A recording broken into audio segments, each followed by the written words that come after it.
Hello दोस्तों, कैसे हैं आप सब। आई होप आप सब बहुत अच्छे होंगे और अपने जीवन में आने वाली परेशानियों और संघर्षों से ज़रूर कुछ ना कुछ सीख रहे होंगे। तो चलिए फिर आज का क्लास स्टार्ट करते हैं।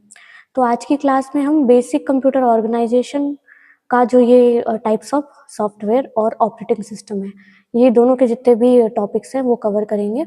ठीक है, हमारा पैटर्न सेम रहेगा, 6 मार्क्स वाले, 4 मार्क्स वाले, न्यूमेरिकल और MCQ, ये चीज़ें हम देखेंगे। तो चलिए फिर स्टार्ट करते हैं। तो मैं क्वेश्चन कैसा रहेगा मेरा, बेसिक से एडवांस की तरफ हम लोग बात करेंगे। ठीक है, मैं पहले आपको बेसिक क्वेश्चंस बताऊंगी, उसके बाद हम क्या करेंगे, एडवांस में जाएंगे। ठीक है, चलिए पहला क्वेश्चन देखते हैं। पहले क्वेश्चन मेरा, what is software, explain its main types as पर NCERT। तो सॉफ्टवेयर क्या होता है, तो सॉफ्टवेयर इंस्ट्रक्शंस का समूह होता है जो डेटा का एक समूह होता है, इंस्ट्रक्शन या डेटा का समूह होता है जो कंप्यूटर हार्डवेयर को ऑपरेट करने और स्पेसिफिक टास्क को परफॉर्म या एग्जीक्यूट करने के लिए कमांड देता है। ठीक है, तो हम जानते हैं सॉफ्टवेयर क्या होता है, सेट ऑफ इंस्ट्रक्शंस होते हैं जो हम कंप्यूटर्स को देते हैं ताकि हमारे जो हार्डवेयर है वो क्या हो जाए, अपने काम को सही से कर पाए। ठीक है, और कोई भी हमारा जो टास्क है वो परफॉर्म हो पाए। ठीक है, हम ये भी बोलते हैं कि हमारा जो सॉफ्टवेयर है वो इंटेंजिबल होता है ना, कि मतलब हम इसको टच नहीं कर सकते, फिजिकली छू नहीं सकते।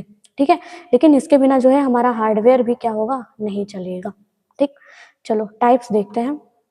तो कितना टाइप है, तो बेसिकली हम यहाँ पर 3 टाइप पढ़ेंगे, सिस्टम सॉफ्टवेयर, प्रोग्रामिंग टूल्स और तीसरा एप्लीकेशन सॉफ्टवेयर। तो पहला देखते हैं सिस्टम सॉफ्टवेयर क्या होते हैं। तो कंप्यूटर सिस्टम के इंटरनल ऑपरेशंस को मैनेज और कंट्रोल करता है, उसको हम क्या बोलते हैं, यह यूजर और हार्डवेयर के बीच में भी इंटरफेस प्रदान करता है। तो सिस्टम सॉफ्टवेयर क्या होता है, इंटरनल ऑपरेशंस को मैनेज करता है और यूजर और हार्डवेयर के बीच में इंटरफेस भी प्रदान करता है। 3 सिस्टम सॉफ्टवेयर की कैटेगरीज हैं। एक तो होता है ऑपरेटिंग सिस्टम। अब ये क्या होता है, यह एक रिसोर्स मैनेजर है। रिसोर्स मैनेजर मतलब जो CPU, मेमोरी और फाइल्स को क्या करता है, मैनेज करने का काम करता है। जो रिसोर्सेज को मैनेज करता है वो है ऑपरेटिंग सिस्टम। आगे और भी हम इसके बारे में डिटेल में पढ़ेंगे। सिस्टम यूटिलिटीज, अब ये यूटिलिटीज क्या है, ये कंप्यूटर के मेंटेनेंस और स्मूथ फंक्शनिंग के लिए उपयोग किए जाते हैं। हमारा सिस्टम जो है ना, उसकी फंक्शनिंग स्मूथ करने के लिए हम क्या करते हैं, सिस्टम यूटिलिटीज का यूज करते हैं। ठीक है, डिवाइस ड्राइवर क्या होता है, ये स्पेसिफिक हार्डवेयर डिवाइस को OS से कम्युनिकेट करने में मदद करता है। केवल आप हार्डवेयर डिवाइस लगा देंगे, उसके ड्राइवर्स या उसको केबल के थ्रू आप क्या नहीं करेंगे, हमारे सिस्टम से कनेक्ट नहीं करेंगे, है ना। तो ड्राइवर अगर इंस्टॉल नहीं करेंगे तो हमारा सिस्टम जो है वो नहीं चलेगा। तो ड्राइवर का होना जरूरी है किसी भी हार्डवेयर को कम्युनिकेट करने के लिए, तभी वो क्या OS की लैंग्वेज को समझ पाएगा और OS जो है उसकी लैंग्वेज को समझ पाएगा। ठीक है, next, programming tools and language translator. तो प्रोग्रामर द्वारा कोड लिखने और उसे मशीन लैंग्वेज में ट्रांसलेट करने के लिए हम क्या करेंगे, इनका उपयोग करते हैं। ठीक है, लैंग्वेज ट्रांसलेटर क्या करेगा, ट्रांसलेट करेगा। तो किसको ट्रांसलेट करेगा, हमने जो ह्यूमन लैंग्वेज में कोडिंग की है उसको मशीन लैंग्वेज में कन्वर्ट करने का काम करेगा। 3 तरह के लैंग्वेज ट्रांसलेटर होते हैं, जैसे कि हमने पढ़ा है, असेंबलर, कंपाइलर और इंटरप्रेटर। तो असेंबलर क्या करता है, असेंबली लैंग्वेज जो हम लोग बोलते हैं निमोनिक्स कोड, जो ऐड, सब, है, जंप, इस तरह के जो कोड होते हैं उसको क्या कर देता है, मशीन कोड में कन्वर्ट कर देता है। लेकिन कंपाइलर क्या करता है, ये पूरे सोर्स कोड को, जो हमने प्रोग्रामिंग की है वो पूरे सोर्स कोड को मशीन कोड में ट्रांसलेट करने का काम करता है। और इंटरप्रेटर क्या करता है, किसी भी कोड को लाइन बाय लाइन ट्रांसलेट करता है, जैसे कि हमारा पाइथन इंटरप्रेटर काम करता है। नेक्स्ट टाइप कौन सा है, एप्लीकेशन सॉफ्टवेयर। ये एंड यूजर की स्पेसिफिक आवश्यकताओं को पूरा करने के लिए डिजाइन किया गया है। अब आपको अगर कोई स्पेसिफिक टास्क परफॉर्म करना है तो उसके लिए क्या करते हैं, हम स्पेसिफिक एक अलग से सॉफ्टवेयर बनवा लेते हैं, है ना। तो उसको हम बोलेंगे क्या, एप्लीकेशन सॉफ्टवेयर। ठीक, ये भी 2 तरह के होते हैं, जनरल पर्पज सॉफ्टवेयर और होता है क्या, कस्टमाइज सॉफ्टवेयर। तो जनरल पर्पज सॉफ्टवेयर क्या करते हैं, ये जनरल कामों के लिए होते हैं, जैसे वर्ड प्रोसेसर हो गया, स्प्रेडशीट हो गया, ये जनरल पर्पज सॉफ्टवेयर है। लेकिन कस्टमाइज सॉफ्टवेयर जो किसी खास यूजर या ऑर्गेनाइजेशन की जरूरत के हिसाब से बनाए जाते हैं, जैसे टैली वगैरह का सॉफ्टवेयर आता है ना, जिसको हम क्या करते हैं, अपने जब यूजर हमको रिक्वायरमेंट देता है तब हम उसको डिजाइनिंग करके वो सॉफ्टवेयर देते हैं। अब इसको अगर हम समझें तो कैसे होता है, ये है हमारा यूजर, ठीक है। उसके बाद होता है एप्लीकेशन सॉफ्टवेयर, और एप्लीकेशन सॉफ्टवेयर के बाद होता है सिस्टम सॉफ्टवेयर, और सिस्टम सॉफ्टवेयर किससे कनेक्ट होता है, हार्डवेयर से। तो ये जो हार्डवेयर है इसको हम बोलते हैं फिजिकल पार्ट, सिस्टम सॉफ्टवेयर ये इंटरफेस का काम करता है ना। और एप्लीकेशन सॉफ्टवेयर क्या है, स्पेसिफिक टास्क। तो कभी भी आपको एप्लीकेशन के लिए हार्डवेयर चाहिए तो बीच में मीडिएटर के जैसा कौन काम कर रहा होता है, सिस्टम सॉफ्टवेयर, और उसमें भी कौन काम कर रहा होता है, ऑपरेटिंग सिस्टम। ठीक है, इसलिए ऑपरेटिंग सिस्टम जो है कर्नल को, हार्डवेयर को कंट्रोल करने का काम करता है, जिससे किसी भी एप्लीकेशन को हम एग्जीक्यूट कर सकते हैं। कंक्लूजन, तो कंप्यूटर सिस्टम की कार्य क्षमता पूरी तरह से हार्डवेयर और सॉफ्टवेयर के कम्युनिकेशन या सिंक्रोनाइजेशन पर निर्भर करती है। जहां सिस्टम सॉफ्टवेयर बैकग्राउंड में हार्डवेयर को चलाता है, वहीं एप्लीकेशन सॉफ्टवेयर यूजर को अपना काम पूरा करने में सक्षम बनाता है। दोनों के काम ही बहुत इंपॉर्टेंट है किसी भी सिस्टम्स को चलाने के लिए। ठीक है, आगे बढ़ते हैं। तो नेक्स्ट क्वेश्चन क्या बोल रहा है, what is an operating system, और इसके मेजर फंक्शंस को बताइए। तो सबसे पहले ऑपरेटिंग सिस्टम क्या है, तो हमने अभी देखा ये है क्या, एक सिस्टम सॉफ्टवेयर है जो कंप्यूटर के हार्डवेयर और यूजर के बीच में क्या करता है, इंटरफेस प्रोवाइड करता है, इंटरफेस प्रोवाइड करता है ना। इसका मुख्य पर्पस क्या है, मेन पर्पस क्या है, कंप्यूटर सिस्टम के उपयोग करने में आसान बनाना। ठीक है, विंडोज ऑपरेटिंग सिस्टम जो है वो इतना ज़्यादा पॉपुलर क्यों हुआ, क्योंकि जो वो ऑपरेटिंग सिस्टम है वो इजी टू यूज है ना, समझने में आसान है। तो वो चीज़ें क्या होती हैं, हमें ज़्यादा उपयोग में हम लाते हैं उसको। ठीक है, जो चीज़ें समझने में आसान होती है। और हार्डवेयर रिसोर्सेज को एफिशिएंटली मैनेज करने का काम करता है कौन, हमारा ऑपरेटिंग सिस्टम। अब मेजर फंक्शंस की अगर बात करें तो प्रोसेस मैनेजमेंट, प्रोसेस को मैनेज करता है। ये तय करता है कि कौन सा प्रोग्राम या प्रोसेस कब और कितनी देर के लिए सीपीयू का उपयोग करेगा। जैसे कि हम सभी को पता है कि हमारा जो सीपीयू है वो क्या करता है, एक टाइम में केवल एक ऑपरेशन को परफॉर्म करता है। लेकिन हमारे पास क्या होते हैं, बहुत सारे प्रोसेस होते हैं जो एक साथ क्या करना चाहते हैं, सीपीयू को एक्सेस करके अपना काम एग्जीक्यूट करना चाहते हैं, जिसको आप कहाँ पर रखते हैं, आप रैम वहाँ रखते हैं ना, रेडी स्टेट में, है ना। और इस रेडी स्टेट से कुछ प्रोसेस जो है वन बाय वन वो कहाँ जाते हैं, रनिंग में जाते हैं। ठीक है, तो सीपीयू जो है क्या करता है, रन करने का काम करता है। लेकिन हमने क्या देखा है कि एक टाइम में केवल एक ही प्रोसेस जो है वो रेडी स्टेट से जाते हैं और रनिंग स्टेट में सीपीयू में जो भी अपना एग्जीक्यूशन वो कंप्लीट करता है। तो कब कौन सा प्रोसेस कितनी देर के लिए सीपीयू को एक्सेस करेगा और अपना प्रोग्राम एग्जीक्यूट करेगा, इसको भी मैनेज करने का काम कौन करता है, तो हमारा ऑपरेटिंग सिस्टम। उसके बाद सेकंड है क्या, मेमोरी मैनेजमेंट। यह मेन मेमोरी रैम के एलोकेशन को ट्रैक करता है कि कौन सा हिस्सा किस प्रोग्राम द्वारा उपयोग किया जा रहा है। ठीक है, अब क्योंकि सीपीयू को जब भी मेमोरी चाहिए, मतलब डेटा चाहिए, तो वो कहाँ से लेता है, रैम से लेता है ना, रैम से लेता है। तो रैम में कहाँ पर डेटा है ना, तो ये सब चीज़ें एलोकेट करना है, कोई नया डेटा मान लो तो एलोकेशन, डी एलोकेशन, इन सब का काम भी कौन करता है, ऑपरेटिंग सिस्टम कर रहा होता है। फाइल मैनेजमेंट, यह डेटा को व्यवस्थित करने के लिए फाइल और डायरेक्टरीज बनाता है। अब आपको अगर बहुत सारे फाइल्स हैं तो उसको आपको ऑर्गेनाइज करके रखने की ज़रूरत है, मैनेज करके रखने की ज़रूरत है फाइल्स को। तो हम क्या करेंगे, उसके लिए अलग अलग फाइल्स के लिए डिक्शनरी डायरेक्टरीज बनाते हैं, फोल्डर्स बनाते हैं और उनको सेफ रखते हैं। नेक्स्ट है डिवाइस मैनेजमेंट। यह डिवाइस ड्राइवर की मदद से इनपुट और आउटपुट डिवाइसेस जैसे प्रिंटर, माउस के बीच में सिंक्रोनाइजेशन क्या करता है, ये बिठाता है, सिंक्रोनाइज करता है। ठीक है, device driver. User interface, user interface में कैसे ओएस काम करता है, यह यूजर को कंप्यूटर के साथ इंटरैक्ट करने के लिए, हम बोले ना इंटरफेस का काम करता है हमारा जो ऑपरेटिंग सिस्टम है ना। तो यूजर से इंटरफेस देने का काम कौन करता है, ऑपरेटिंग सिस्टम करता है। जैसे जीयूआई इंटरफेस, सीएलआई, ये भी हमारे आगे दिए हुए हैं, हम इसको भी डिटेल में पढ़ेंगे। तो अगर आप यहाँ पर डायग्राम में देखें तो ये है क्या, यूजर है।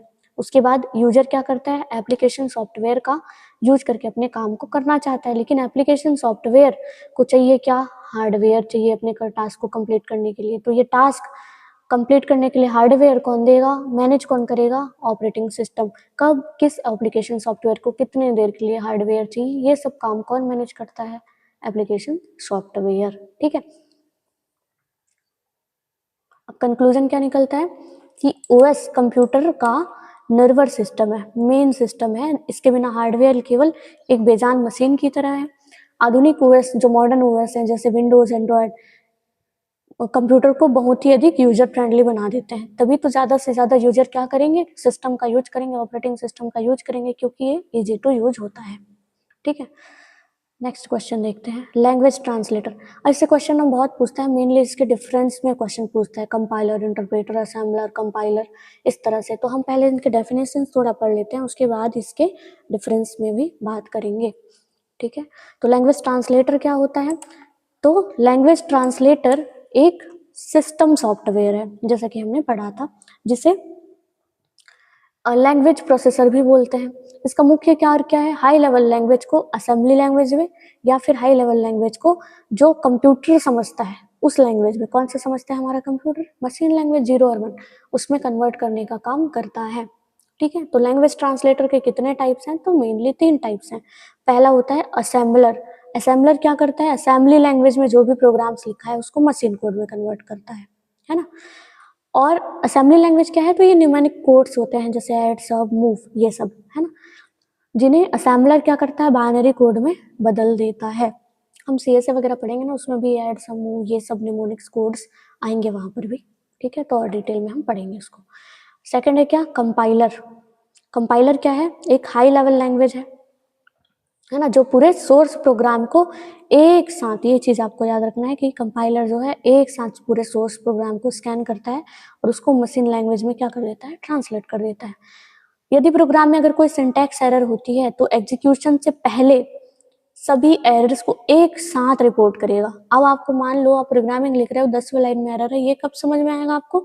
जब आप पूरा प्रोग्राम का एग्जीक्यूशन कर लेंगे उसके बाद, है ना, एग्जीक्यूशन के पहले, प्रोग्रामिंग को पूरा कंप्लीट करने के बाद, है ना, उसके बाद। और ये क्या काम है? कंपाइलर एक इंटरमीडिएट ऑब्जेक्ट कोड जनरेट करता है, जिससे एग्जीक्यूशन और क्या हो जाता है? फास्ट हो जाता है। ये चीज आपको याद रखना है कि ऑब्जेक्ट कोड जनरेट करता है कौन? कंपाइलर। अब इंटरप्रेटर के बारे में अगर पढ़ें तो इंटरप्रेटर भी हाई लेवल लैंग्वेज को क्या करते हैं? मशीन लैंग्वेज में कन्वर्ट करता है। पर कैसे? लाइन बाय लाइन ट्रांसलेट और एग्जीक्यूट करता है।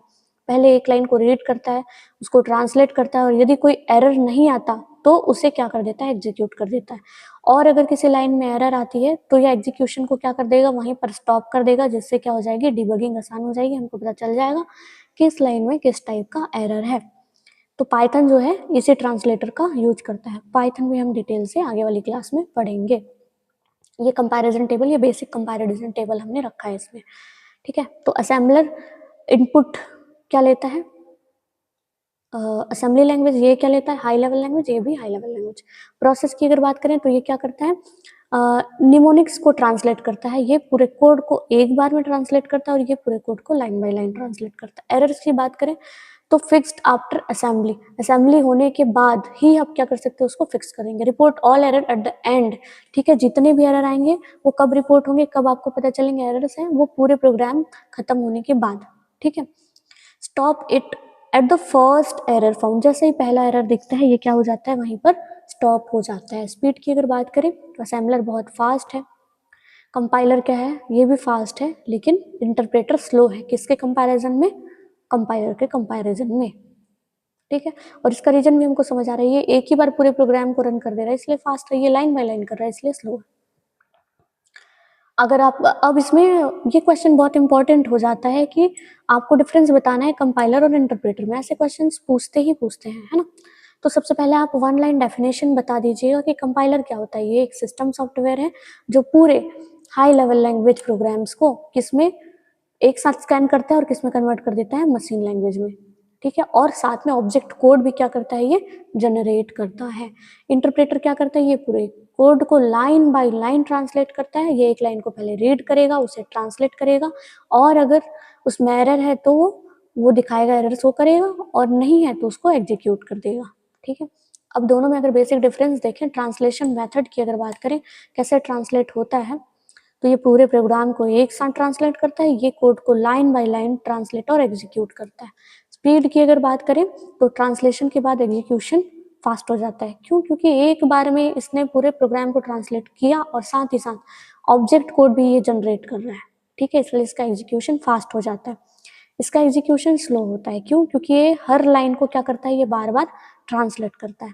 इंटरमीडिएट कोड ये जनरेट करता है, ऑब्जेक्ट कोड, और ये जो है कोई भी ऑब्जेक्ट कोड जनरेट नहीं करता। एरर कैसे डिटेक्ट होता है? जब इस सभी सिंटैक्स एरर को स्कैन करने के बाद अंत में एक साथ रिपोर्ट करता है। सभी सिंटैक्स एरर एक साथ देख लेगा, लास्ट में आपको बताएगा।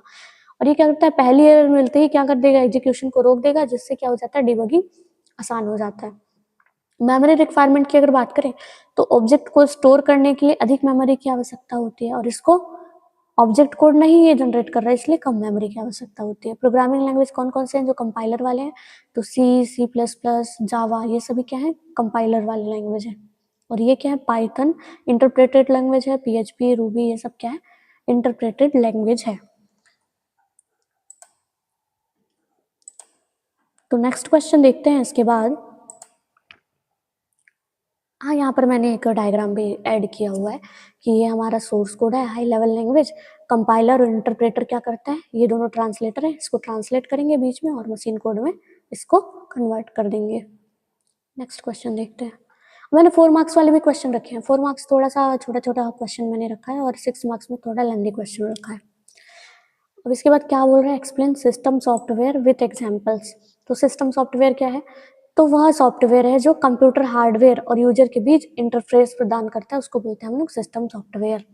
अब सिस्टम सॉफ्टवेयर कंप्यूटर को स्टार्ट करने में, बूटिंग प्रोसेस में भी हेल्प करता है, हार्डवेयर रिसोर्स को मैनेज करता है, और एप्लीकेशन सॉफ्टवेयर को रन करने के लिए प्लेटफॉर्म देता है, और बैकग्राउंड में ये क्या कर रहा होता है, रन कर रहा होता है। ठीक है, तो कौन कौन सा ऑपरेटिंग सिस्टम, मतलब आपको पता है ओएस, तो विंडोज़ है, लाइनक्स है और मैक ऑपरेटिंग सिस्टम, ऐसे बहुत सारे ऑपरेटिंग सिस्टम और भी आपको पता होंगे। ठीक है, नेक्स्ट देखते हैं। Explain different type of operating systems. बताओ ऑपरेटिंग सिस्टम के प्रकार क्या हैं। तो पहले हम बताएंगे ऑपरेटिंग सिस्टम के टाइप्स को उनके यूजेस और प्रोसेसिंग टेक्निक के बेस पर हमने क्या किया है, कैटेगराइज्ड किया है। पहला क्या है, बैच ऑपरेटिंग सिस्टम। तो ये क्या करेगा, जितना भी यहाँ पर जॉब होगा, जॉब मतलब समझ रहे हैं ना, जो भी आपके टास्क हैं उसको आप क्या करेंगे, एक टाइप के टास्क का एक क्यू बना लेंगे।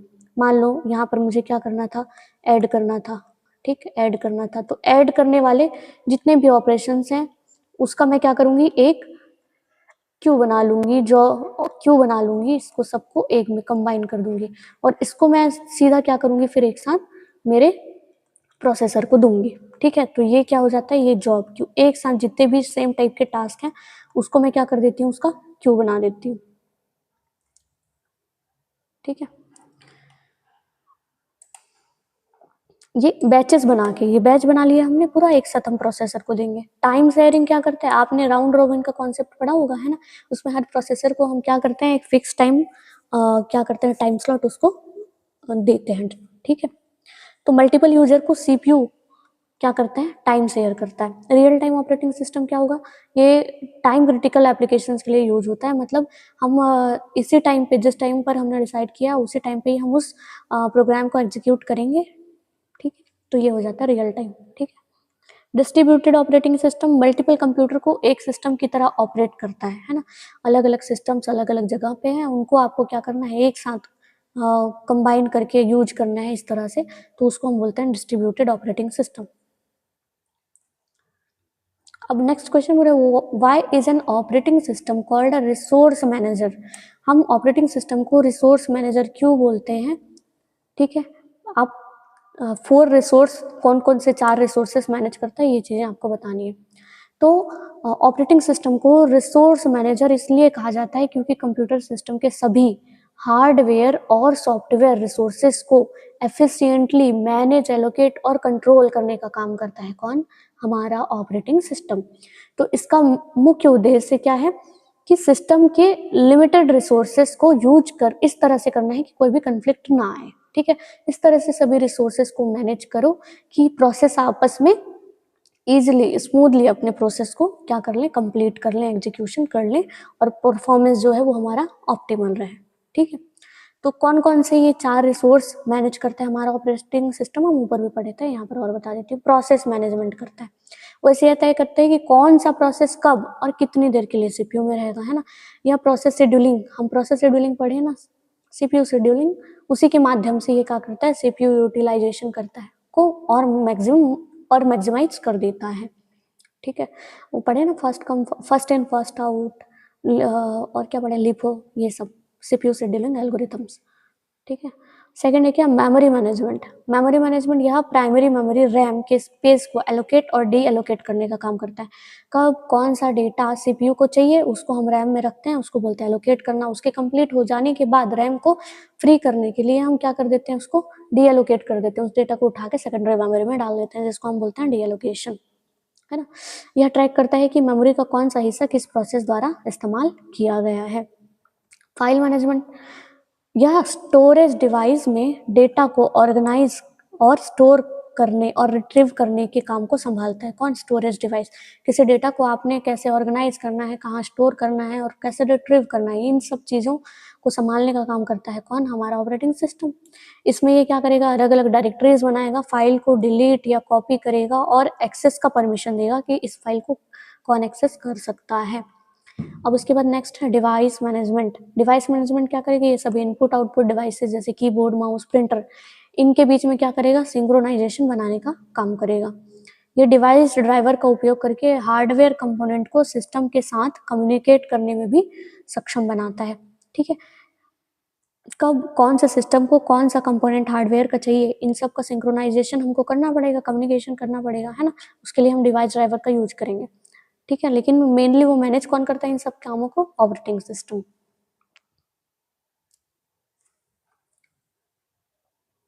अब नेक्स्ट क्वेश्चन बोल रहे हैं, an operating system is the backbone of system software. हम ऐसा बोलते हैं कि हमारा जो ऑपरेटिंग सिस्टम है वो सिस्टम सॉफ्टवेयर का बैकबोन है। तो आप जस्टिफाई करो कि ये ऐसा क्या है।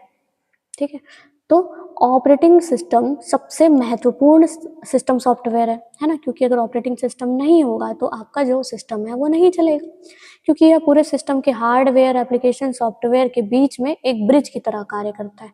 इसके बिना कंप्यूटर भी बूट नहीं हो सकता है। ठीक है, अब हम देखते हैं प्राइमरी फंक्शंस कौन कौन से हैं। तो प्रोसेस को मैनेज करने का काम करता है, मेमोरी को मैनेज करने का काम करता है, फाइल को मैनेज करता है और यूजर इंटरफेस प्रोवाइड करता है। यूजर को कंप्यूटर के साथ कैसे इंटरेक्ट करना है ना, उसके लिए GUI और CLI जैसे ये क्या करता है, इंटरफेस प्रोवाइड करता है। बाकी इन सब चीज़ों को हमने प्रोसेस, मेमोरी और फाइल 2 बार पढ़ लिया ऊपर, है ना, तो इसको और मैं रिपीट नहीं करूँगी इसमें। What is application software, explain its types. कितने टाइप के एप्लीकेशन सॉफ्टवेयर हैं ये बताना है। तो हमने पढ़ा था ऊपर और भी कि एप्लीकेशन सॉफ्टवेयर वो सॉफ्टवेयर होता है जो यूजर के स्पेसिफिक टास्क को परफॉर्म करने के लिए बनाया जाता है। कोई भी स्पेसिफिक टास्क परफॉर्म करना है, केवल वो सॉफ्टवेयर केवल उसी काम को करने के लिए बना हुआ है ना। यूजर डायरेक्टली एप्लीकेशन सॉफ्टवेयर से क्या कर सकता है, इंटरेक्ट कर सकता है। एप्लीकेशन सॉफ्टवेयर सिस्टम सॉफ्टवेयर पर डिपेंड करता है, OS पर डिपेंड रहेगा। कौन कौन से हैं, 2 हैं, एक जनरल पर्पस, एक स्पेसिफिक पर्पस। जनरल पर्पस जो है कॉमन टास्क करेगा, लेकिन स्पेसिफिक पर्पस क्या करेगा, वही पर्टिकुलर काम करेगा। ठीक है, जैसे जनरल में MS वर्ड जो है और एक्सेल जो है ये जनरल पर्पस है, लेकिन स्पेसिफिक में क्या है, ये बिलिंग सॉफ्टवेयर, पेरोल सिस्टम, ये सब जो है क्या है, स्पेसिफिक सॉफ्टवेयर, एप्लीकेशन सॉफ्टवेयर हैं। इसके बाद मैंने यहाँ पर डिफरेंस भी रखा है, आप चाहे तो इसको पढ़ सकते हैं, चाहे तो आप स्किप कर सकते हैं कि यार इतना डिटेल नहीं पढ़ेंगे हम, तो आप बिल्कुल इसको स्किप कर सकते हैं। ठीक है, तो पहला क्या है, जनरल पर्पस सॉफ्टवेयर, दूसरा है कस्टमाइज्ड सॉफ्टवेयर। ठीक है, दोनों में आप डिफरेंस देखेंगे तो पहला डेफिनेशन, ये क्या करेगा, बड़े पैमाने पर यूजर की जो भी सामान्य आवश्यकताएं हैं उनको पूरा करने के लिए, कॉमन कामों के लिए हम इनको बनाए। ये क्या करेगा, किसी भी संस्था या व्यक्ति के विशेष स्पेसिफिक टास्क परफॉर्म करना है तब हम लोग कस्टमाइज्ड का यूज करेंगे। अवेलेबिलिटी ऑफ द सेल्फ, उपलब्ध मतलब हर जगह कोई भी इसको खरीद सकता है। एक बार हमने बनाया, मार्केट में इसको दे दिया, अब जिसको जरूरत है वो खरीदे, है ना। और यह डिमांड पर टेलर मेड तैयार किया जाता है, जैसे डिमांड करेगा हमारा कस्टमर, रिक्वायरमेंट जैसी उनकी सॉफ्टवेयर की होंगी उसके हिसाब से हम उसको सॉफ्टवेयर बना के देंगे। ये है क्या, कस्टमाइज सॉफ्टवेयर। कॉस्ट की बात करें तो बड़े स्तर पर उत्पादन के कारण यह तुलनात्मक रूप से सस्ता होता है, क्योंकि ऐसे जनरल पर्पस सॉफ्टवेयर क्या होता है, बहुत सारे बने हुए होते हैं, है ना, तो इसलिए ये क्या होता है, थोड़ा सा चीप होता है। लेकिन कस्टमाइज सॉफ्टवेयर किसी एक यूजर ने अपने स्पेसिफिक रिक्वायरमेंट्स बनाए हैं और हमने केवल उसके लिए वो सॉफ्टवेयर बनाए हैं, तो हमको डेवलपमेंट प्रोसेस में समय भी ज़्यादा लगा, हमारा मेहनत भी ज़्यादा लगा, इसलिए हमने क्या किया, क्या होता है, इसका जो कॉस्ट है वो ज़्यादा होता है। एग्जाम्पल में जैसे word processor, electronic spreadsheet, presentation tools, ये सभी क्या है, जनरल पर्पस सॉफ्टवेयर। ये भी आपके ना सिलेबस में दिया, आपने देखा होगा। तो एप्लीकेशन सॉफ्टवेयर के अंदर ये तीनों चीजें दी है, वर्ड प्रोसेसर, इलेक्ट्रॉनिक स्प्रेडशीट और प्रेजेंटेशन टूल्स। तो इन तीनों को हम और डिटेल में पढ़ेंगे, ठीक है। मैं अगला जो वीडियो लाऊंगी वर्ड प्रोसेसर, इलेक्ट्रॉनिक स्प्रेडशीट और प्रेजेंटेशन टूल्स का, इसके बाद मैं सोच रही हूँ उसी वीडियो को पहले हम कंप्लीट करें, तो उसमें हम इसको पढ़ेंगे, ठीक है। और ये कहाँ, जैसे स्कूल मैनेजमेंट के लिए किसी स्कूल ने ऑर्गेनाइजेशन से स्पेशली बनाया है, इन्वेंट्री कंट्रोल के लिए, है ना, बैंकिंग के लिए कस्टमाइज जो सॉफ्टवेयर है, इनके एग्जांपल्स हैं। अब यहाँ सिस्टम सॉफ्टवेयर और एप्लीकेशन सॉफ्टवेयर में डिफरेंस क्या होता है, अगर ये देखें तो सिस्टम सॉफ्टवेयर जो है वो क्या करता है, हार्डवेयर को कंट्रोल करता है, लेकिन एप्लीकेशन यूजर के काम को करता है। हाँ, सिस्टम सॉफ्टवेयर क्या करता है, बैकग्राउंड प्रोसेस में ये चलता रहता है, लेकिन एप्लीकेशन सॉफ्टवेयर यूजर के द्वारा डायरेक्टली यूज किया जाता है ना, क्योंकि यूजर के पास होता क्या है, वही एप्लीकेशन होते हैं जिसका यूज करके वो किसी भी टास्क को परफॉर्म करेगा, ठीक है। कंप्यूटर के स्टार्टअप जो बूटस्ट्रैप प्रोसेस है, उसमें सिस्टम सॉफ्टवेयर का महत्वपूर्ण रोल है, उसके बिना वो होगा नहीं। कंप्यूटर स्टार्ट करने के लिए ऐसा नहीं है कि अगर कोई एक एप्लीकेशन नहीं है तो आपका सिस्टम स्टार्ट नहीं होगा, ऐसा नहीं है, हो जाएगा। सिस्टम सॉफ्टवेयर के लिए जो एक है, कौन सा एग्जाम्पल, ऑपरेटिंग सिस्टम है, तो ऑपरेटिंग सिस्टम का एक एग्जाम्पल यहाँ दिया है विंडोज, है ना। वैसे एप्लीकेशन एक अगर देखें तो MS वर्ड है ना। नेक्स्ट देखते हैं, what is utility software, system utilities software क्या होती है, इनके फंक्शंस को, ये ना दो तरह से क्वेश्चन मुझे दिखा था, एक सिस्टम सॉफ्टवेयर, और सिस्टम यूटिलिटीज क्या होती हैं और इनके फंक्शंस पूछा था, तो मैंने इसको यहाँ पर ऑब्लिक करके डाल दिया, ठीक है। तो सिस्टम यूटिलिटीज वे प्रोग्राम है जो कंप्यूटर के मेंटेनेंस, कॉन्फ़िगरेशन और स्मूथ फंक्शनिंग के लिए उपयोग किए जाते हैं। अगर आपके सिस्टम को मेंटेन करके रखना है, उसको कॉन्फ़िगर करना है, उसको स्मूथली उसके कामों को करना है, तो उसके लिए आपको एक सिस्टम यूटिलिटीज सॉफ्टवेयर की जरूरत पड़ेगी ही। इनका मुख्य पर्पस क्या होता है, कंप्यूटर की एफिशिएंसी को और स्पीड को बढ़ाना, उसके काम को स्पीडली करने में उसको मदद करता है, ठीक है। पहला होता है, कौन कौन सा है की यूटिलिटीज, तो पहला है डिस्क डिफ्रैगमेंटर। ये क्या करता है, डिस्क पर स्कैटर्ड फाइल्स के टुकड़ों को एक साथ लाता है, जिससे डेटा एक्सेस स्पीड और सिस्टम परफॉर्मेंस क्या हो जाता है, और बढ़ जाता है, ठीक है। अब देखो, आपका जो सेकेंडरी मेमोरी रहता है उसमें डेटा क्या होता है, पेजेस में होती हैं। पेजेस एक पेज 1 में है तो एक पेज 5 में है, एक पेज 6 में है, उसके डेटा के पार्ट्स ऐसे तो होते हैं, है ना। तो इन सबको क्या करने का काम करता है हमारा डिस्क डिफ्रैगमेंटर, उसको मर्ज करता है और किसी जो भी है वो CPU को देगा, और उसके बाद फिर प्रोग्रामिंग क्या होगा, आपका एग्जीक्यूट होगा। एंटीवायरस यूटिलिटीज यह सिस्टम को मालवेयर, वायरसेस, ट्रोजन, इन सभी से बचाने के लिए क्या होता है, एंटीवायरस का हम यूज करते हैं। फाइल कंप्रेशन, या बड़ी फाइल्स के साइज को रिड्यूस करना है, अगर आपको रिसाइज करना है तब आप क्या कर सकते हो, फाइल कंप्रेशन का यूज भी कर सकते हो, ठीक है। अब नेक्स्ट पढ़ते हैं, कौन सा, डिवाइस ड्राइवर के बारे में। तो डिवाइस ड्राइवर क्या होता है, why it considered an essential component of system software, हम क्यों इसको एसेंशियल कंपोनेंट मानते हैं हमारे सिस्टम सॉफ्टवेयर का, डिवाइस ड्राइवर को ये बताना है।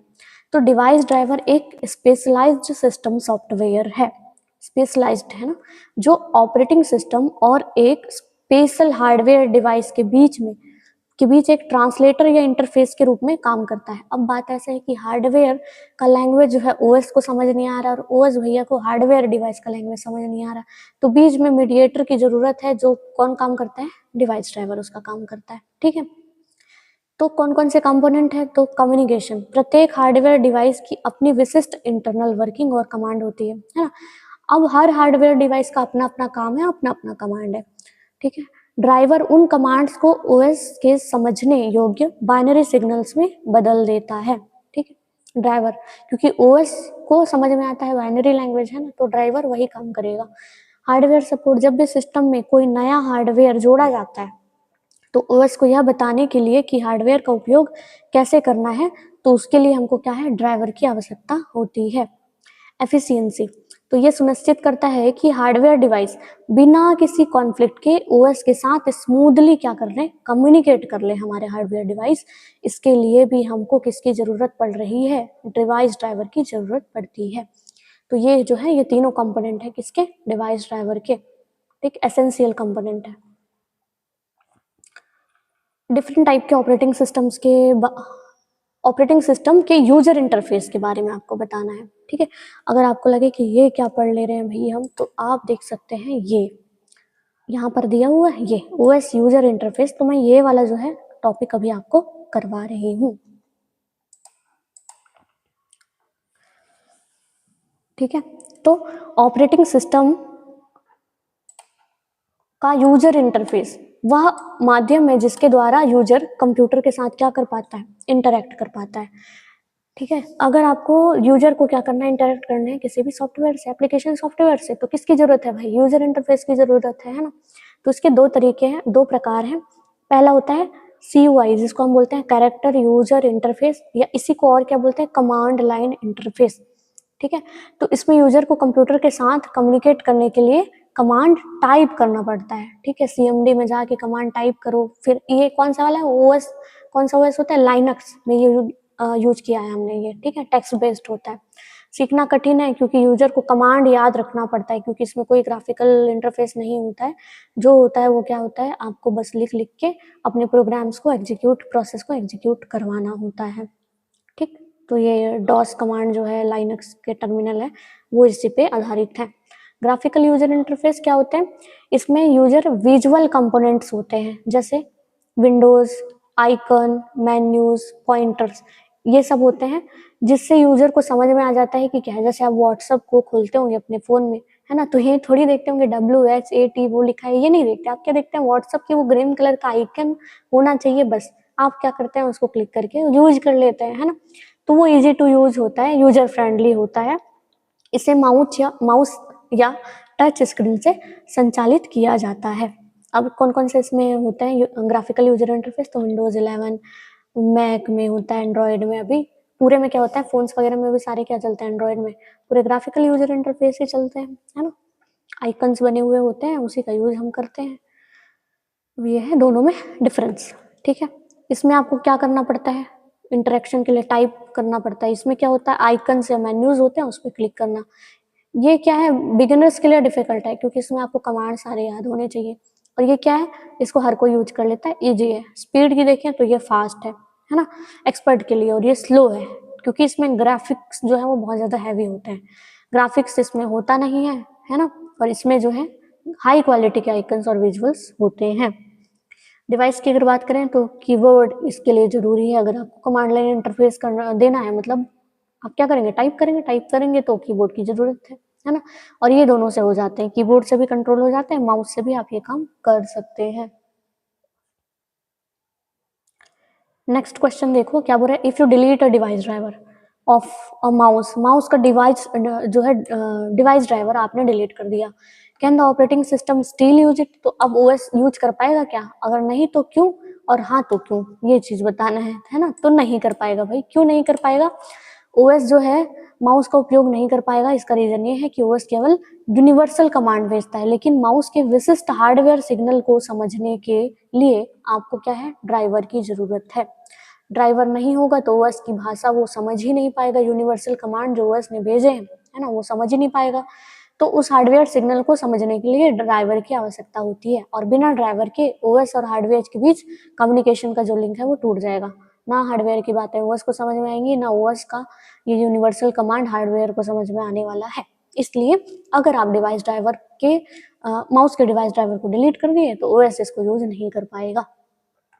ये लॉजिकल क्वेश्चन है, मुझे ऐसा लगा कि मे भी लॉजिकल क्वेश्चन इस तरह का पूछ सकता है, तो मैंने यहाँ पर ऐड किया है, ठीक है। आप चाहें तो उसको स्किप कर सकते हैं, पर मुझे ऐसा लगता है कि लॉजिकल क्वेश्चन आपको पढ़ने चाहिए, क्योंकि मैंने NCERT का बुक देखा, उसमें लॉजिकल क्वेश्चन ज्यादा पूछा है, ठीक है। तो आप लॉजिकल क्वेश्चन भी करके जाइएगा एग्जाम के लिए। अब कुछ न्यूमेरिकल क्वेश्चंस की बारी है। ये न्यूमेरिकल बहुत ज्यादा न्यूमेरिकल वाले नहीं है, ठीक है, कुछ लॉजिकल मैंने इसमें ऐड किया, न्यूमेरिकल भी बेसिक है, ठीक। चलो पूछेगा भी बेसिक, मुझे ऐसा लगता है बहुत टफ नहीं पूछेगा। पहला बोला, programmer write a code in Python, if the code has a syntax error on line 10, explain how the interpreter will handle this compared to a compiler, which one is better for debugging and why. तो हो क्या रहा है, Python में हम कर रहे हैं प्रोग्रामिंग, 10वीं लाइन की प्रोग्रामिंग में है सिंटैक्स एरर। अब आपको बताना है कि इंटरप्रेटर और कंपाइलर कैसे इसको ट्रीट करेंगे, और अगर आपको डिबग करना है तो उसके लिए कौन बेटर है और क्यों बेटर है, ये चीजें बताना है। तो पहले बताओ भाई इंटरप्रेटर और कंपाइलर है क्या, कैसे काम करता है। तो इंटरप्रेटर क्या करता है, ये कोड को लाइन बाय लाइन एग्जीक्यूट करता है।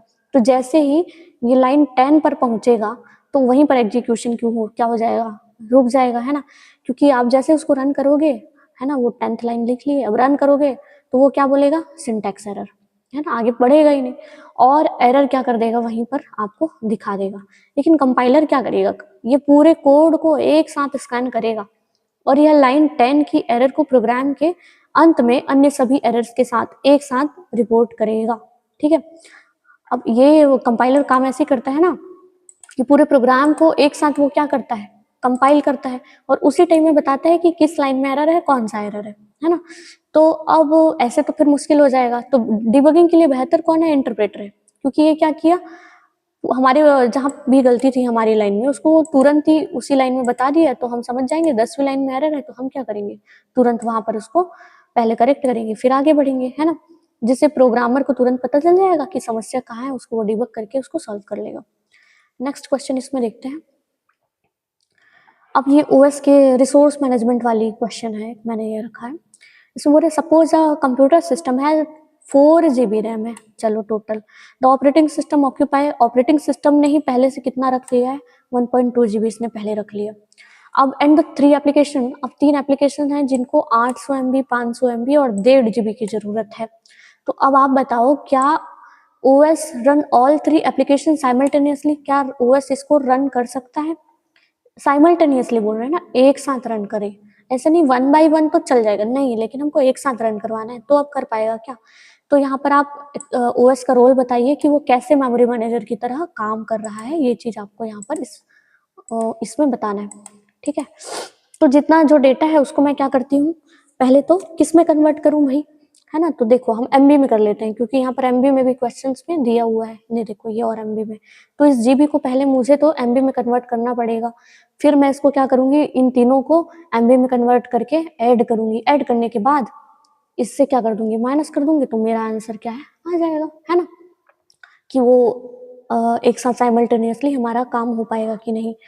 तो 4 GB, तो आप ना मेरी पहली वाली क्लास देखे होंगे तो उसमें मैंने ये कन्वर्ट करना बताया है, तो अगर आपने वो क्लास नहीं देखा है तो जरूर से उस क्लास को देख लीजिएगा। ठीक है, उसमें मैंने क्या कवर किया मैं एक बार आपको बता भी देती हूँ। यहाँ तो इसके पहले वाली क्लास में ना ये बेसिक कंप्यूटर ऑर्गेनाइजेशन जो है इसका मैंने पूरा जो सिलेबस है, कंटेंट है, वो एक साथ उस क्लास में बताया, लगभग 1 घंटे की क्लास है, आप उसको देख सकते हैं। ठीक है, चलो इसको करते हैं।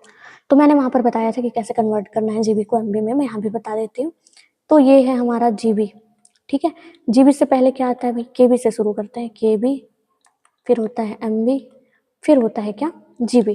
तो मैंने वहाँ पर बताया था कि केबी को आप 2 तरीके से लिख सकते हैं, 2⁻10 भी लिख सकते हैं या फिर 10⁻3 भी लिख सकते हैं, पर अभी हमको जो जरूरत है ना इसकी है, तो मैं इसी को बताती हूँ।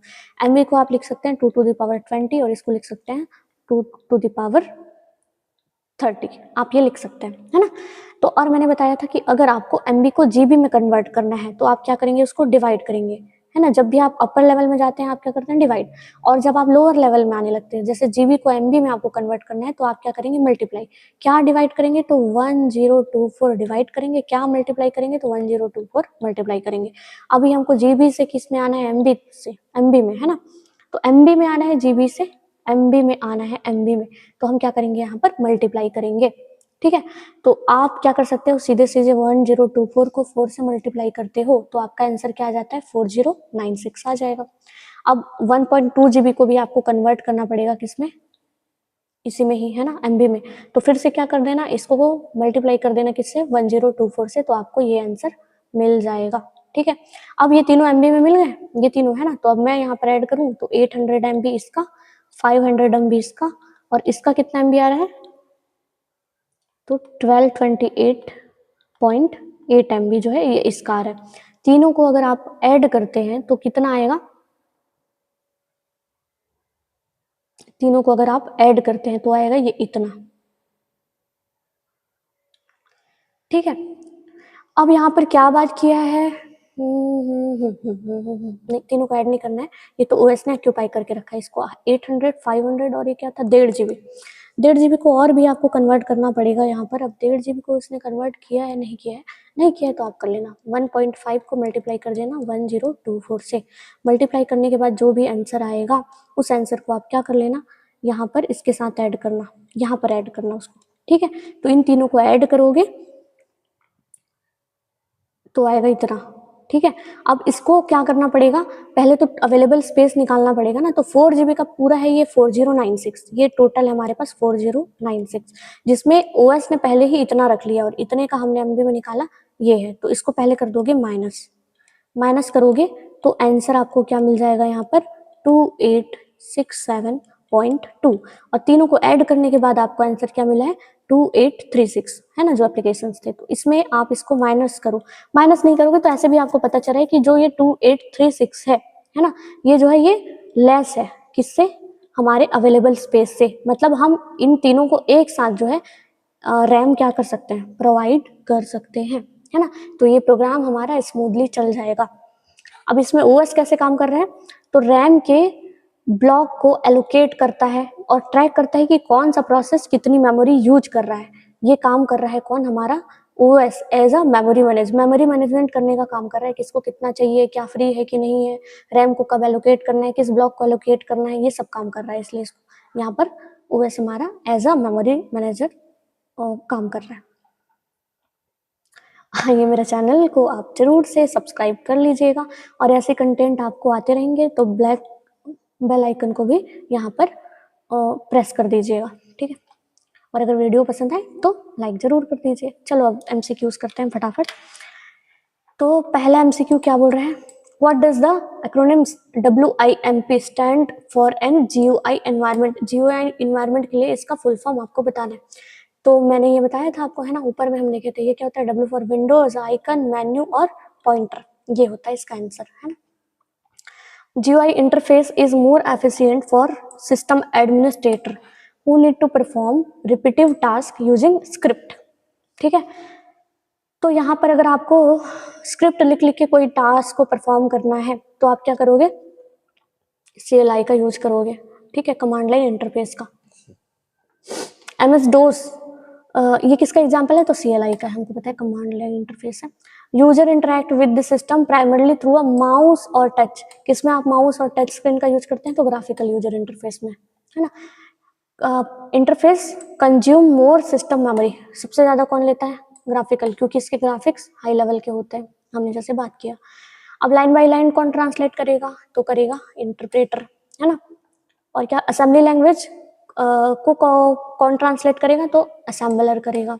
लाइन बाय लाइन ट्रांसलेट कौन करेगा, तो इंटरप्रेटर करेगा, है ना। ऑब्जेक्ट कोड कौन जनरेट करता है, तो हमने पढ़ा था असेंबलर ऑब्जेक्ट कोड जनरेट करता है। पाइथन लैंग्वेज किस कैटेगरी में आता है, तो इंटरप्रेटेड है, ठीक है। अब which category of software is responsible for managing and controlling the internal operation. अगर आपको इंटरनल ऑपरेशन को कंट्रोल करना है, मैनेज करना है, तो कौन यहाँ पर काम करेंगे, सिस्टम सॉफ्टवेयर, OS भैया यहाँ पर आ जाएंगे, है ना। डिस्क डीफ्रैगमेंटर, एंटीवायरस और फाइल कंप्रेशन। अब इसके लिए मैं बताई थी कि ये किसके एग्जाम्पल, तो ये सिस्टम यूटिलिटीज के एग्जाम्पल है ना। ये मेंटेनेंस और कॉन्फ़िगरेशन के लिए यूज किए जाते हैं।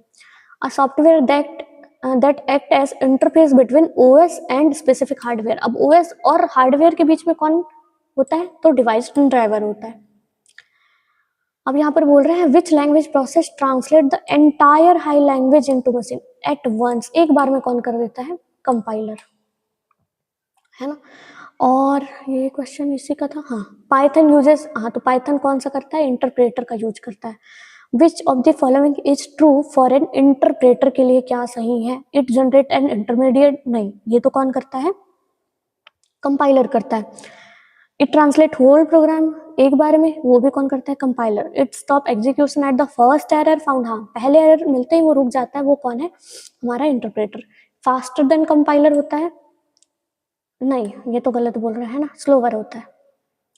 Software developed for a specific user और organisation to meet their unique requirement. अब आपको क्या करना है, कस्टमाइज सॉफ्टवेयर बनाना है, तो क्या बनाओगे, कस्टमाइज, हाँ, इसी को बोलेंगे कस्टमाइज सॉफ्टवेयर, है ना। MS word and Google sheet fall under which category, ये किसके अंडर आते हैं? तो general purpose software, application software है वो भी जनरल पर्पज वाले। अब इसमें बोले when the OS manage the allocate and D allocation of RAM, ठीक है, तो ये कौन सा काम कर रहा है? मेमोरी मैनेजमेंट का काम कर रहा है। Which of the following software is indispensable, अनिवार्य नहीं है कंप्यूटर के बूट होने के लिए, तो एंटीवायरस होना जरूरी है, अनिवार्य है बोल रहे हैं, कौन सा जरूरी है, उसके बिना कंप्यूटर बूट नहीं होगा, तो ऑपरेटिंग सिस्टम है ना, सिस्टम सॉफ्टवेयर का जो होना जरूरी है, ऑपरेटिंग सिस्टम का होना जरूरी है। तो एम एस एक्सेल किस तरह का है एप्लीकेशन, मैंने कुछ लो लेवल भी रखे हैं, कुछ हाई लेवल भी रखे हैं, मे भी किस तरह से पूछ दें, क्योंकि टायर 1 में तो हमको बहुत ही ज़्यादा लो लेवल का हमको देखने को मिला था एमसीक्यू, तो उस तरह से मैंने यहाँ पर डिज़ाइन किया है। कुछ आपको यहाँ पर हार्ड भी दिखेंगे, कुछ यहाँ पर आपको एकदम ईजी दिखेंगे, दोनों तरह के। पेरोल सॉफ्टवेयर किस कैटेगरी में, तो ये भी क्या है, कस्टमाइज है ना, तो ये स्पेसिफिक पर्पज़ के लिए यूज होता है। विंडोज़ किस प्रकार का सॉफ्टवेयर है, विंडोज़ है ओएस है ना, सिस्टम सॉफ्टवेयर है। एमएस वर्ड किसका है, तो ये एप्लीकेशन है। एंटीवायरस किस कैटेगरी में आता है, तो सिस्टम के यूटिलिटीज में आता है ना। और कंप्यूटर हार्डवेयर को कौन कंट्रोल करता है, हार्डवेयर कंट्रोल कर रहा है, कौन कंट्रोल करता है, सिस्टम सॉफ्टवेयर। यूजर और हार्डवेयर के बीच इंटरफेस, यूजर और हार्डवेयर बोला है ना, अगर वो बोलता है क्या ओएस और हार्डवेयर के बीच में, तो वो अलग है। यूजर और हार्डवेयर के बीच में कौन इंटरफेस यहाँ पर देता है आपको, ऑपरेटिंग सिस्टम, ठीक है, यूजर और हार्डवेयर के बीच। मेमोरी एलोकेशन का काम कौन करता है, ये भी ओएस। और एटीएम मशीन में कौन सा ओएस लगा होता है, अब इसमें देखें तो क्या होता है, रियल टाइम ऑपरेटिंग सिस्टम रहता है। आपने क्या किया, एटीएम से पैसा अपना कार्ड डाले, पासवर्ड डाल लिया, अब निकल ही नहीं रहा, निकल लिए, पता चले वो 10 मिनट बाद निकला, फिर तो हो गया है ना। रियल टाइम ऑपरेटिंग सिस्टम है भाई, तुरंत तुरंत, इसमें टाइम का महत्व बहुत ज़्यादा महत्व होता है। रियल टाइम ऑपरेटिंग सिस्टम में वो काम उस टाइमिंग पे हो जाना चाहिए, मतलब हो जाना चाहिए, है ना, नहीं तो वो प्रोसेस ही टर्मिनेट हो जाएगा, वो होगा ही नहीं प्रोसेस, ठीक। मल्टीपल यूजर को टाइम शेयर करने वाला, टाइम शेयरिंग, ठीक है। सीपीयू शेड्यूलिंग किसका कार्य है, वही ऑपरेटिंग सिस्टम करता है हमारा। ओएस में हमने भर भर के सीपीयू शेड्यूलिंग के एल्गोरिथम्स पढ़े हैं पूरे, है ना। रेडी क्यू में कौन सी प्रोसेस होती है, तो रेडी क्यू में प्रोसेस होती है रेडी वाली, है ना, वो प्रोसेस स्टेट डायग्राम में होता है। रेडी क्यू में रेडी, जो प्रोसेस रेडी है वो रेडी क्यू में बैठे होते हैं। चलो, तो यहाँ पर मैंने समरी रख दिया कि किसमें न्यूमेरिकल पढ़ें, किसमें डायग्राम्स देखें, किसमें थ्योरी ज़्यादा पढ़ें, तो आप ये डायग्राम देख सकते हैं, मतलब ये समरी टेबल। तो बेसिक कंप्यूटर ऑर्गेनाइजेशन की अगर बात करें, जो पहला था, उसमें आप मोस्टली थ्योरी ही देखेंगे, कुछ डायग्राम भी है। न्यूमेरिकल उससे कम आएगा, बस आपको कन्वर्जन मेमोरी में आना चाहिए। मेमोरी ऑर्गेनाइजेशन में, हाँ यहीं पर बोल रही थी, न्यूमेरिकल यहाँ पर आपको कन्वर्जन आना चाहिए। यूनिट्स ऑफ मेमोरी में भी क्या होते हैं, ये इसमें न्यूमेरिकल, पूरा मेमोरी यूनिट ही वही है, न्यूमेरिकल पूछता है पूरा। कैश मेमोरी में तो पूरा थ्योरी है, पर न्यूमेरिकल एक दो, जैसे इफेक्टिव एक्सेस टाइम वगैरह हो गया, है ना, तो इन सबको थोड़ा बहुत वो पूछ सकता है। और सॉफ्टवेयर तो भाई पूरा ही थ्योरी है, न्यूमेरिकल जाता तो इसमें कुछ नहीं था, है ना। तो ये है समरी। तो आज के लिए हम इतना ही रखते हैं। आने वाली क्लासेस में मैंने तो वैसे प्रिपेयर दोनों का कर लिया है, तो आप मुझे कमेंट में बताना कि आप किसको पहले पढ़ना चाहते हैं। क्या आप पहले बूलियन लॉजिक और नंबर सिस्टम वाला प्लेलिस्ट देखना चाहते हैं, या फिर पहले आप एप्लीकेशन सॉफ्टवेयर पढ़ना चाहते हैं। आप जैसा बोलेंगे उसके अकॉर्डिंग मैं उसी टॉपिक को पहले कवर कराऊंगी। तो अगर आपको आज का वीडियो थोड़ा भी इंफॉर्मेटिव लगा हो, कुछ आपने सीखा हो, तो ज़रूर से मेरे चैनल को सब्सक्राइब कर दीजिए, लाइक कर दीजिए और बेल आइकन को ज़रूर प्रेस कीजिए, ताकि जो मेरा नेक्स्ट वीडियो है आपको नोटिफाई हो सके।